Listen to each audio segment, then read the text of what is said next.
तीखा खाती हैं, ज्यादा कसेला खाती हैं, तो उस बच्चे को तकलीफ होती है। तो बच्चे को जब तकलीफ होती है तो थोड़ा अपने शरीर को हिलाता है, तो माता बोलती है कि बच्चा घूम रहा है। बोलो जय श्री राम। अरे मैया, वहां कोई बगीचा थोड़ा है कि वो घूम रहा है। हाँ, फिर जैसे जैसे 9वां महीना जैसे ही पूर्ण होता है, हवा का झोंका आता है, वो बालक बाहर आ जाता है। बोलो जय श्री राम। और कहता है, रोता है। क्या रोता है? कहाँ हूँ, कहाँ हूँ, हाँ कहाँ हूँ। अगर नहीं रोता तो उसको रुलाया जाता है। बोलो जय श्री राम। हाँ, जो बालक 7 महीने में जन्म लेता है उसकी बुद्धि कमजोर होती है, उसके शरीर का विकास नहीं हो पाता। जो 8वें महीने का जो बालक होता है वो ज्यादातर जीवित नहीं रहता। बोलो जय श्री राम। 9वें महीने का जो बालक है, जो पूर्ण 9 महीना लेता है, वो बालक परम बुद्धिमान और हृष्ट पुष्ट होता है। बोलो जय श्री राम। हाँ, और 10वें महीने में तो फिर देवी जी का ही आगमन होता है। बोलो जय श्री राम। हाँ, और जैसे ही वो बाहर आता है, मेरे नारायण की, भोलेनाथ की माया उसको घेर लेती है। बोलो जय श्री राम। रो रहा है, कहाँ आया, कहाँ आया। हाँ, 6 महीने तक उसको याद रहता है। तो माताएं देखती होंगी, जब छोटा सा बच्चा रहता है 6 महीने के पहले तक, तो कभी अपने आप में हंसता है, तो कभी अपने आप में रोता है। क्यों? जब उसको अपने पिछले जन्म के अच्छे कर्म याद आते हैं तो वो हंसता है, बुरे कर्म जब याद आते हैं तो वो रोता है। हाँ,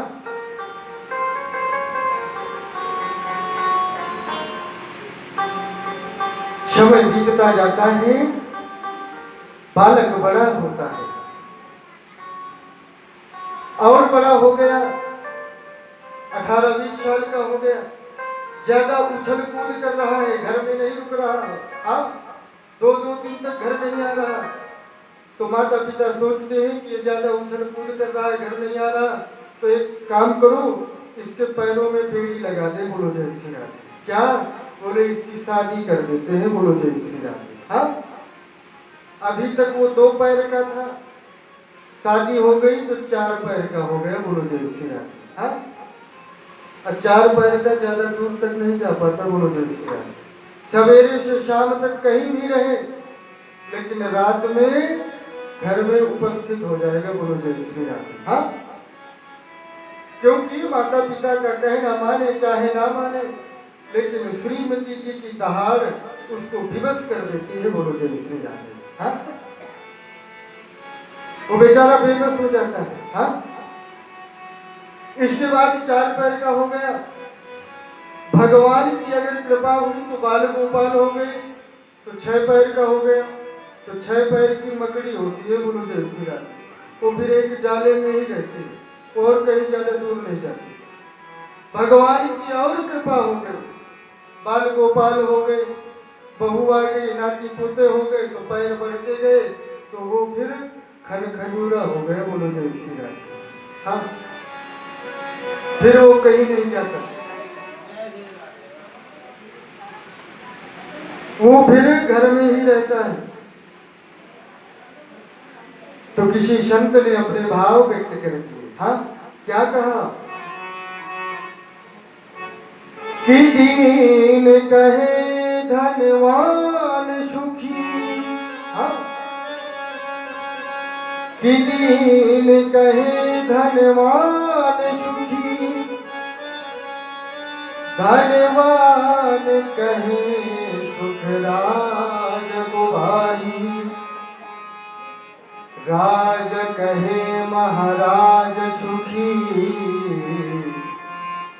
महाराज कहे सुख इंद्र कुमारी।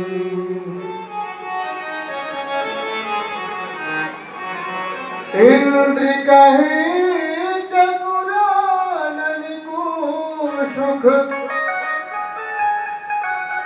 चतुरानन कहे सुख भी प्रभु भारी।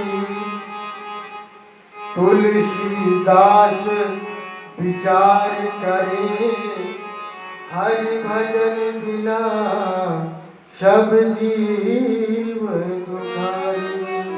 आना अब जीवन भर यही कहता रहता है कि फलाने का घर पक्का है तो वो बहुत सुखी है, बोलो। हाँ भैया एक बात बता दूं, जितना बड़ा ढोल होता है ना उसमें उतना बड़ा ही पोल होता है, बोलो जय श्री राम। हाँ ये मत देखिए कि इसके घर में ईंटें लगे हुए हैं, हाँ लेकिन वो जो ईंटें लगे हुए हैं हो सकता है वो खून पसीने की, खून पसीना लगा है उसमें। अगर खून पसीना नहीं लगा है तो फिर बेईमानी लगी हुई है। हाँ ढोल झाल है, हाँ जितना बड़ा ढोल उतना बड़ा पोल। संतोषम परम सुखम, परमात्मा ने जितना हमें दिया है, जो भी दिया है उतने में ही संतोष करना चाहिए, उतने में ही अपनों को परम सुखी समझना चाहिए। हाँ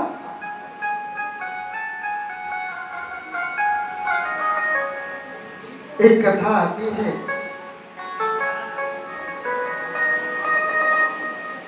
ध्यान से सुनिए मैया।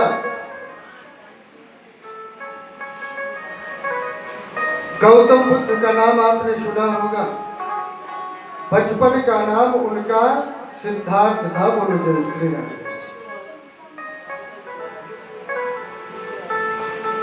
मैया ओ मैया यशोदा मैया, ये बगल वाली मैया आपके पीछे मैया इधर, फिर बाद में आपका भी सुनेंगे। सिद्धार्थ गौतम बुद्ध, जब सिद्धार्थ जी का जन्म हुआ गौतम बुद्ध का, ब्राह्मणों को बुलाया गया और ब्राह्मणों से पूछा गया कि आखिर ये बताओ कि इस बच्चे का भविष्य कैसा रहेगा, बोलो जय श्री राम।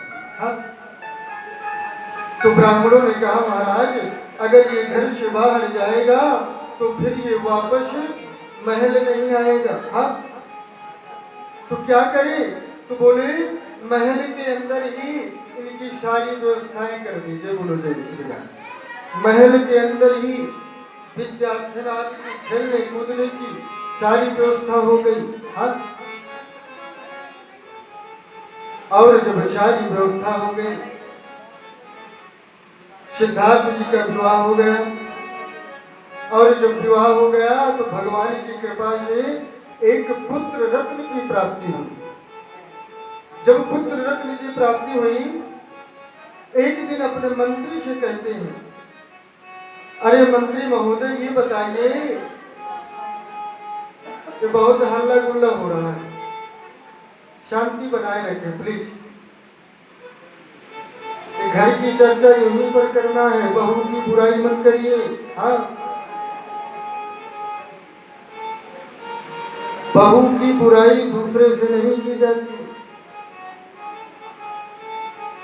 आज मंत्री महोदय से कहते हैं महाराज ये बताइए कि इस परकोटे के अंदर ही सब कुछ है कि परकोटे के बाहर भी है कुछ। अरे राजन परकोटे के बाहर तो बहुत सुंदर दुनिया है, बोलो जय श्री राम। बोले तो बाहर ले चलो, बोले इसके लिए आपके पिताश्री से आज्ञा लेनी पड़ेगी। बोले जरूर पूछिए। आज मंत्री महोदय उनके पिताश्री के पास जाते, बोले राजकुमार नगर भ्रमण करना चाहते हैं, ले जाएं। आज उनके पिताश्री ने विचार किया, शादी हो गई है, एक बालक भी है, इसका मतलब धर्म पत्नी से प्रेम है, अब ये कहीं नहीं जाएंगे। बोले ले जाओ। हाँ बोले ठीक है। जैसे ही ले गए मंत्री जी तो एक घर के सामने पहुंचे, तो एक छोटा सा बच्चा चारपाई पे लेटा हुआ है, अभी का जन्मा बालक है, रो रहा है। क्यों? उसको खटमल काट रहे हैं, मच्छर काट रहे हैं। लेकिन कह नहीं सकता। आज गौतम बुद्ध ने मंत्री जी से पूछा, मंत्री जी ये क्या है? बोले ये अभी जन्मा बालक है, संसार में आया है, खटमल मच्छर काट रहे हैं, रो रहा है। बोले हम भी? बोले बिल्कुल महाराज, आप भी ऐसे थे, छोटे से थे। और आगे गए तो 5 वर्ष का बच्चा और पीठ में 5 किलो का बस्ता। बोलो जय श्री राम। हाँ मंत्री जी ये क्या है? बोले महाराज वही बालक एक दिन इतना बड़ा होता है और ये पेट भरने की विद्या सीखने जा रहा है। बोलो जय श्री राम। हाँ पहले तो ठीक था, लेकिन आजकल तो ऐसा है कि 3 वर्ष से ही 2.5 वर्ष से ही बच्चे को विद्यालय भेज देते हैं। हाँ मैडम ही इसका सब कुछ करे। बोलो जय श्री राम। हाँ टिफिन दे दिया, पानी का बाटल दे दिया, जिम्मेदारी दे दी ये अपने सामान की सुरक्षा रखना, टिफिन न खोने पाए, पानी का बाटल न खोने पाए। हाँ आज वो बच्चा जब विद्यालय जाता है तो उसका दिमाग इसी में लगा रहता है कि मेरी माँ ने कहा है कि टिफिन न खोने पाए, पानी का बाटल न खोने पाए, तो बार बार झोला ही देखता रहता है। बोलो जय श्री राम। जिम्मेदारी प्रारंभ हो गई और बड़ा हुआ और आगे बढ़े तो देखते हैं कि 2 पति पत्नी जा रहे हैं। धर्म पत्नी ऐसे हाथ हिलाते हुए आगे आगे जा रही है। बोलो जय श्री राम। हाँ और जो स्वामी जी हैं पीठ में बैग, अगल बगल बैग और धर्म पत्नी के ऊपर छाता भी लगाए हुए हैं। बोलो जय श्री राम। हाँ और धर्म पत्नी जी बड़ा सा मोबाइल लेके बात करती हुई जा रहे हैं। बोलो जय श्री राम। हाँ मंत्री जी ये क्या है? बोले महाराज ये चारों धाम की यात्रा में जा रहा है। बोलो जय श्री राम। अर्थात ससुराल जा रहा है। बोलो जय श्री राम। हाँ अब इसके चारों धाम इसके ससुराल में ही है। हाँ सच्चे माता पिता तो इसके साथ ससुर ही है। हाँ सीधी बात कभी माता पिता से नहीं बोलेगा, लेकिन सास को जी मम्मी जी, हाँ आगे जी पीछे जी, जी मम्मी जी, और ससुर को जी पापा जी। बोलो जय श्री राम। हाँ फोन आएगा हड़बड़ाहट में, जी मम्मी जी बताइए। हाँ और जब अपने घर में जो खुद के माता पिता हैं जिन्होंने जन्म दिया है उनसे सीधी बात भी नहीं करेंगे। बोलो जय श्री राम। हाँ अगर पिता के सामने आएंगे तो ऐसा ऐसा गाल फूला रहेगा, ऐसा लगेगा कि मैंने पिताश्री मुझको टोके भी नहीं। बोलो जय श्री राम। कि तू कहाँ से आ रहा है? हाँ और आगे गए, चारों धाम के बाद और आगे गए तो देखते हैं कि एक व्यक्ति है दरवाजे पर बैठे हैं, उनको दमा है, खांसी हो गई है, बुखार है, वृद्धावस्था है। मंत्री जी ये क्या है? बोले वही बालक जन्मा बालक एक दिन इस अवस्था को पहुंचता है, इसको दमा हो गई है, खांसी हो गई है, बुखार हो गया है, दरवाजे पर बैठ करके खुल खुल कर रहा है। हाँ आज इससे कोई बात नहीं करना चाहता, और अगर बात करते तो यही कहना चाहते महाराज अगर ये मर जाए तो ज्यादा अच्छा है। बोलो जय श्री राम। हाँ मुक्ति हो जाएगी। अरे भैया मुक्ति आप उसकी नहीं सोच रहे हैं, अपनी मुक्ति सोच रहे हैं कि सेवा ना करनी पड़े। बोलो जय श्री राम। हाँ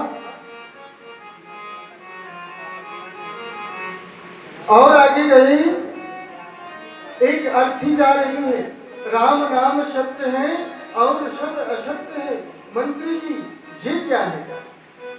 बोले वही जन्मा बालक एक दिन इस संसार को छोड़ के चला जाता है। बोले जय श्री राम।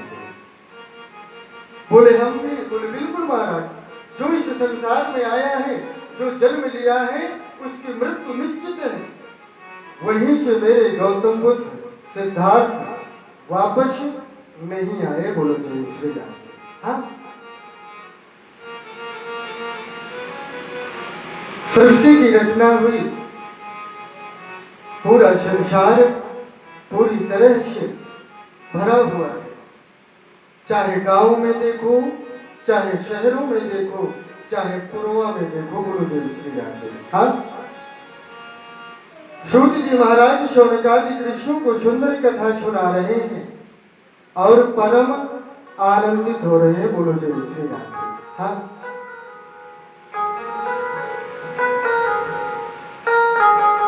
लेकिन हम देख रहे हैं कि श्रोताओं को थोड़ा आलस आ रहा है। बोलो जय श्री राम। हाँ, तो आलस की सबसे बड़ी दवा है भगवान का भजन। बोलो जय श्री राम। तो सुंदर भावना से बोलिए शंकर भगवान की